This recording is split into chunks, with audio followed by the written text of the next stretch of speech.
ഡെലിവറിക്ക് ശേഷം internal bleeding ഉണ്ടായതുകൊണ്ട് നമ്മുടെ ടീന പതുക്കെ മരിച്ചുകൊണ്ടിരിക്കുകയാണ്.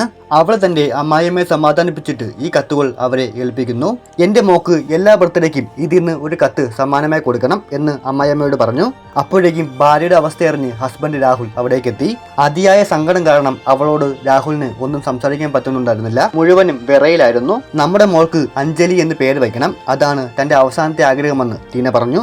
അതിനുശേഷം അവൾ എന്നേക്കുമായി വിടവാങ്ങി. അങ്ങനെ അഞ്ജലി വളർന്ന് വലുതായി. ഇപ്പോ 8 വയസ്സായി. പ്രായം കൂടുന്തോറും അവളുടെ കുറുമ്പ് കൂടി വരുന്നുണ്ടായിരുന്നു. എല്ലാത്തിനോടും അവൾക്ക് വാശിയായിരുന്നു. അച്ഛനെ കൊണ്ട് ഓരോരോ വേഷങ്ങൾ കെട്ടിക്കുമായിരുന്നു അവൾ. ഇന്ന് അവൾക്ക് 8 വയസ്സ് തികയുകയാണ്. സമ്മാനങ്ങളെക്കാളും അവൾക്ക് മൂല്യം അമ്മയുടെ കത്തിനായിരുന്നു.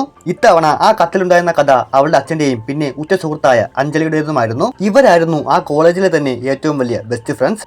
തമ്മിൽ അടിയുണ്ടാക്കിയാൽ പോലും ഇവരെ ഒന്നിപ്പിക്കാൻ വേണ്ടി ആ കോളേജിലെ പിള്ളേർ മുഴുവനും ഒന്നിക്കുമായിരുന്നു. ആരും ആഗ്രഹിച്ചു പോവും ഇതുപോലെ ഒരു ഫ്രണ്ടിനെ കിട്ടാൻ.